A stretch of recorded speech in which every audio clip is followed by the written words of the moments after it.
It was a cool spring morning in New York City, the kind that makes the city feel alive with a subtle electric charge in the air. The streets bustled with their usual symphony of honking taxis, chattering pedestrians, and the distant rumble of subway trains beneath the pavement. On this particular morning, Jerome Smitty found himself standing just outside the illustrious Starlight Theatre, clutching his notepad tightly to his chest. Jerome was a young, ambitious journalist, eager to make his mark in the world of entertainment reporting. He had covered local theatre productions and interviewed up-and-coming actors, but today was different. Today, he was about to meet a legend, George Burns. George Burns was already a household name, his gravelly voice and ever-present cigar recognized by millions. His sharp wit and impeccable timing had made him a beloved figure on stage, radio, and the silver screen. As Jerome waited nervously in the lobby, he couldn't help but recall the countless times he'd watched Burns perform, whether bantering with his late wife, Gracie Allen, or trading quick-fire jokes with the likes of Jack Benny. To Jerome, George Burns represented not just a golden era of comedy, but the very heart of show business itself. The theatre manager, a rotund man with a booming laugh, greeted Jerome and led him through a labyrinth of backstage corridors.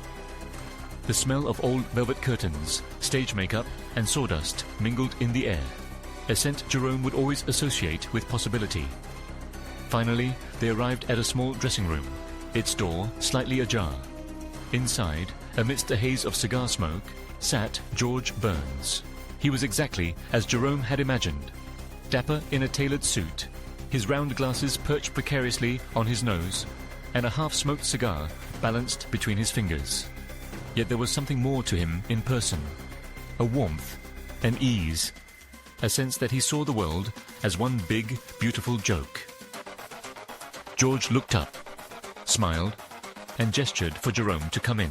"Sit down, kid," George said, his voice gravelly but inviting. "Don't just stand there like you're waiting for a bus." Jerome chuckled nervously and took a seat, his notepad trembling slightly in his hands. He fumbled for his first question, but before he could speak, George waved his cigar in the air. "Let me guess," George began. "You want to know the secret to comedy, right? Everyone always does." He winked, and Jerome found himself grinning in spite of his nerves. Jerome nodded, and George leaned back in his chair, exhaling a thin stream of smoke toward the ceiling. The secret to comedy is timing, and never forgetting that the audience is smarter than you think. You can't force a laugh. You have to earn it. As the interview unfolded, Jerome began to relax. He asked about George's early days in vaudeville, the partnership with Gracie, and what it was like to reinvent himself time and time again.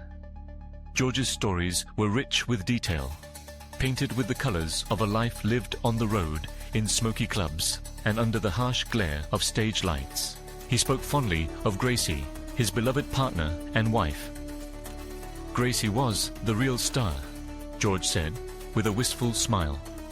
"She had timing you couldn't teach. I used to say I was the straight man, but really I was just trying to keep up." Jerome listened, captivated, as George recounted tales of traveling from city to city, sleeping in train cars, and performing to audiences who sometimes laughed, sometimes didn't. "You learn a lot about people from a stage," George reflected. "You can tell who's really listening, who's there for the show, and who just wandered in out of the rain." The conversation turned to George's friendships within the industry. He described how he and Jack Benny would play cards for hours, trading jokes and stories. "Jack was the only guy who could make me laugh so hard I'd forget my own punchline," George said, chuckling. He spoke of the camaraderie and competition that fueled the golden age of American comedy, a time when everyone was hungry, but everyone was in it together. Jerome realized that beneath the jokes and the polish, George Burns was a man who had weathered both triumph and heartbreak. He spoke candidly about the pain of losing Gracie, about the loneliness that sometimes came with fame, and about the resilience required to keep going when the spotlight dimmed. "I always say, if you live long enough, you'll be amazed at what you outlast," George mused, tapping ash into a nearby tray. "But you have to keep moving forward. That's the trick." As the interview drew to a close, Jerome felt not just inspired, but changed. He saw in George Burns a living testament to the power of humor, the importance of adaptability, and the enduring value of kindness.